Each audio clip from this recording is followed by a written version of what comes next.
नमस्कार दोस्तों, कैसे हैं आप लोग। उम्मीद करता हूं सब कोई स्वस्थ होंगे, मस्त होंगे और अच्छे होंगे। मैं हूं दुर्गेश डीके, आपका फ्रेंड है। दोस्तों, अगर आप हमारे चैनल पर नए हैं तो चैनल को सब्सक्राइब कर लीजिए। दोस्तों, आज हम बात करेंगे मौर्यकालीन प्रशासनिक व्यवस्था, जो कि आपके एग्जाम के दृष्टिकोण से काफ़ी इंपॉर्टेंट है।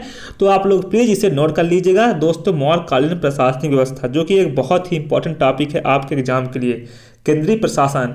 मौर्य साम्राज्य की राजधानी पाटलिपुत्र यानी कि आधुनिक पटना थी। इसके अतिरिक्त साम्राज्य को प्रशासन के लिए 4 और प्रांतों में बांटा गया था।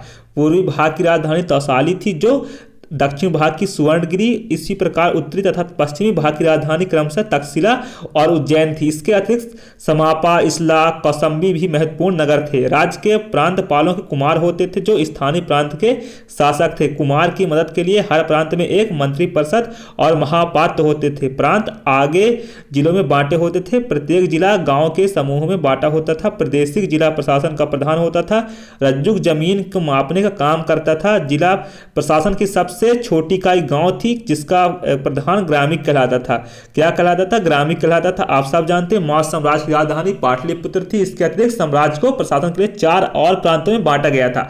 पूर्वी भाग की राजधानी तौसाली थी, जो दक्षिण भाग की थी। अगर हम बात करें दक्षिणी भाग की राजधानी क्या थी? सुवर्णगिरी। इसी प्रकार उत्तरी की कौन थी आपकी? तक्षशिला। और पश्चिमी भाग की उज्जैन, उज्जैनी महाकाल अगर हम बात करें तो। इसके अतिरिक्त समापा, इस्ला, कौसंबी महत्वपूर्ण नगर थे। राज्य के प्रांतपाल क्या होते थे? कुमार होते थे। आप सब जानते हैं अशोक भी एक कुमार था शासक बनने के पहले। वो भी एक अच्छा कुमार था, जो स्थानीय प्रांतों के शासक थे। कुमार की मदद के लिए हर प्रांत में एक मंत्री परिषद और महापात्र होते थे। कुमार की मदद करने के लिए एक मंत्री परिषद भी हुआ करता था।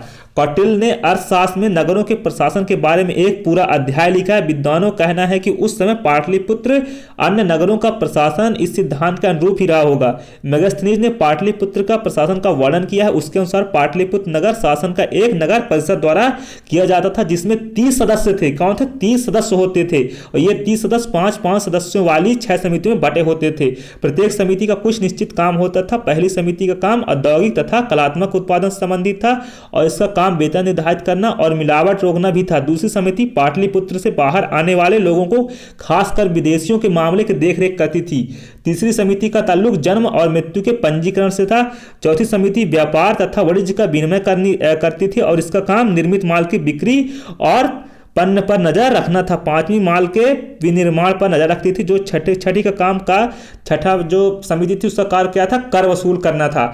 आप सब जानते हैं, एक विद्वानों का कहना है कि जो आपका मेगास्थनीज ने पाटलिपुत्र के प्रशासन का वर्णन करता है। इसमें पाटलिपुत्र नगर के शासन में एक नगर परिषद द्वारा किया जाता था, जिसमें 30 सदस्य होते थे, और ये 30 सदस्य 5-5 सदस्यों वाली 6 समितियों में बटे होते थे। इसमें 6 समिति होते थे, जिसका वर्णन हम व्याख्या आगे का करेंगे। 6 समिति होते थे, आप सब जानते हैं।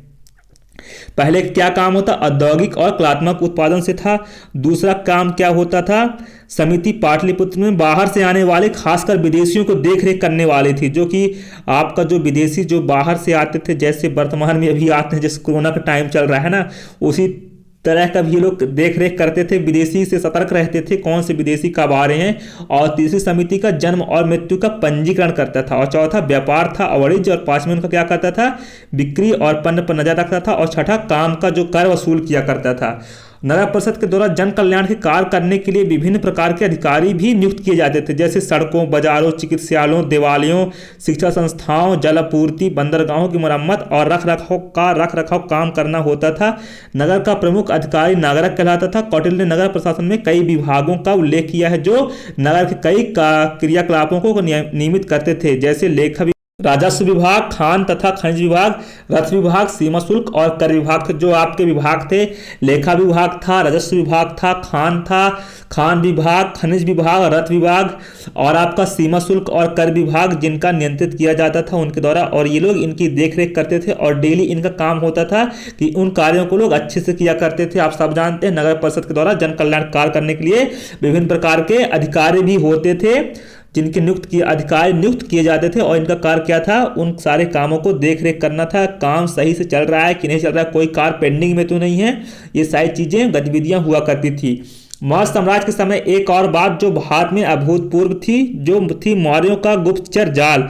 उस समय पूरे राज्य में गुप्तचरों का जाल बिछा दिया गया था, जो राज्य पर किसी बाहरी आक्रमण या आंतरिक विद्रोह की खबर प्रशासन और सेना तक पहुंचाते थे। भारत में सर्वप्रथम मौर्य वंश के शासनकाल से ही राष्ट्रीय राजनीतिक एकता स्थापित हुई थी।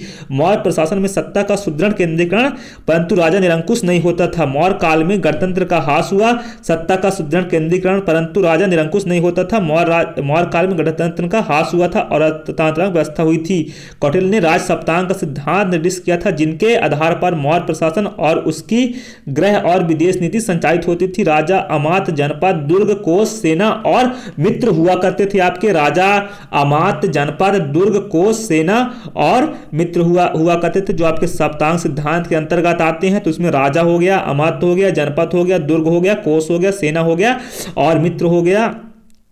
गुप्तचर व्यवस्था का सबसे पहले प्रणाली आपको मौर्य साम्राज्य में ही देखने को मिलती थी। ये लोग, उनके जो इंटेलिजेंट बैरो होते थे, जो बाहरी आक्रमण न हो और उनकी देखरेख किया करते थे। इनका एक सीआईडी टाइप के उनके पास अच्छे अच्छे लोग हुआ करते थे, जो कि प्राचीन भारत को दर्शाता है वो लोग कितने सभ्य थे। आप लोग सब जानते हैं उस समय व्यवस्थाएं कितनी अच्छी थी, जो उनकी पॉलिसी आज तक फॉलो की जा रही है। वर्तमान में भी उसी पॉलिसी को फॉलो किया जा रहा है। तो आप सब जानते हैं उस समय जो आपकी प्रशासनिक व्यवस्था कैसी थी और किस प्रकार थी, आप सब जानते हैं, बहुत ही अच्छी थी। अगर हम बात करें मौर्य साम्राज्य के मुख्य पद और अधिकारी, अमात्य अर्थशास्त्र ग्रंथ के अनुसार प्राचीन भारत के पदाधिकारी, अगर हम देखें, राजा किंग होता था, युवराज हो गया, क्राउन प्रिंस हो गया, सेनापति चीफ हो गया, आर्म फोर्स परिषद आपका काउंसिल हो गया, नागरिक हो गया, सिटी मैनेजर हो गया, पौर व्यवहारिक हो गया, सिटी ओवरसीर हो गया, मंत्री हो गया, काउंसलर, कार्मिक वर्क ऑफिसर होता था, सन्निधाता आपका, कर्मांतिक हो गया, अंत्यपाल हो गया, अंतर्विंशक हो गया, दवारिक हो गया, गोप हो गया, पुरोहित हो गया, कर्णिक हो गया, प्रशास्ता हो गया, नायक हो गया, उपयुक्त भी था, और आपका प्रतिष्ठा शून्यपाल, और आपका अध्यक्ष।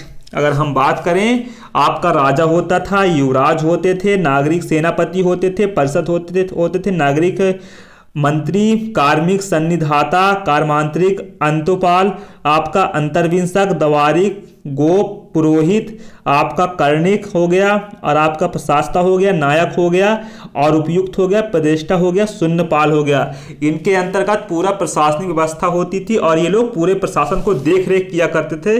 जैसे आपके वर्तमान में अगर हम देखें तो प्रधानमंत्री, मुख्यमंत्री, फिर उसके अंदर कलेक्टर, ये सारी चीज़ें उस समय पहले से मौजूद थी आपके किसमें, प्राचीन काल में मौर्य प्रशासन में।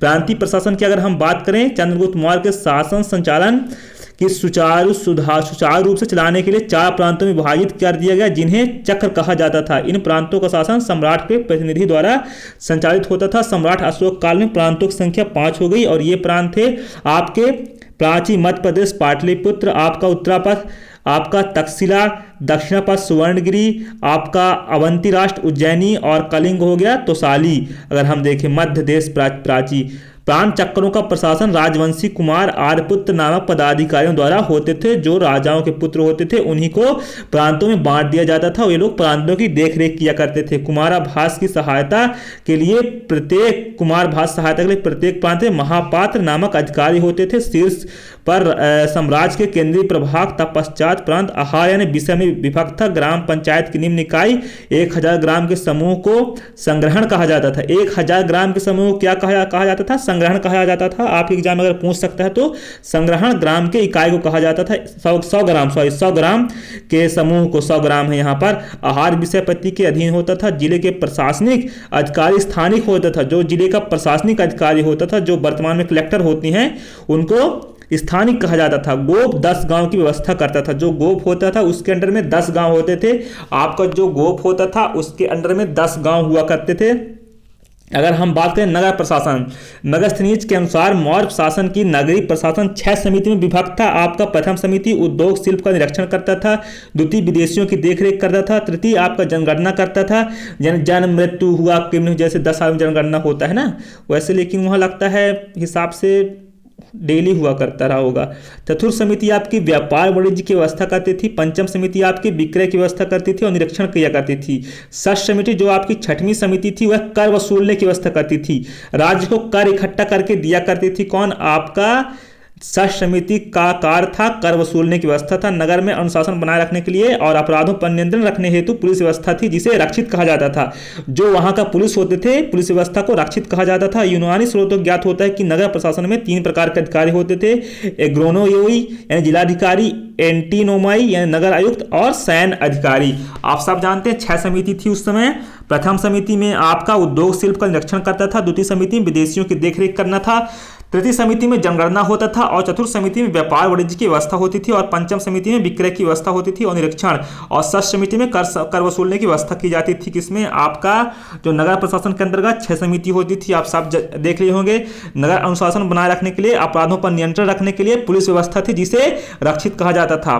पुलिस व्यवस्था की देखरेख कौन किया करते थे? रक्षित कहा जाता था। पुलिस का काम होता था राज्य में जो आपके स्थानीय क्षेत्र में उसमें शांति बनाए रखना, अपराध ना हो, अपराधों को नियंत्रण रखते थे और सब सारी चीज़ें वो लोग कंट्रोल करके रखा करते थे। आप सब जानते हैं दोस्तों, ये था आपका मौर्यकालीन प्रशासनिक व्यवस्था। अगले दिन हम पढ़ेंगे मौर्यकालीन अर्थव्यवस्था। आप लोग प्लीज़ इस वीडियो को पूरा देख लिए होंगे, जो कि देख लिए होंगे बहुत अच्छे हैं, उनका एग्जाम पूरा अच्छे से निकल जाए, उनकी जो भी इच्छा हो सब बने बेचारे। अगर हम देखें आप लोग, अगले दिन हम मौर्यकालीन अर्थव्यवस्था आपके लिए लेकर आएंगे। आप लोग चैनल को सब्सक्राइब कर लीजिएगा।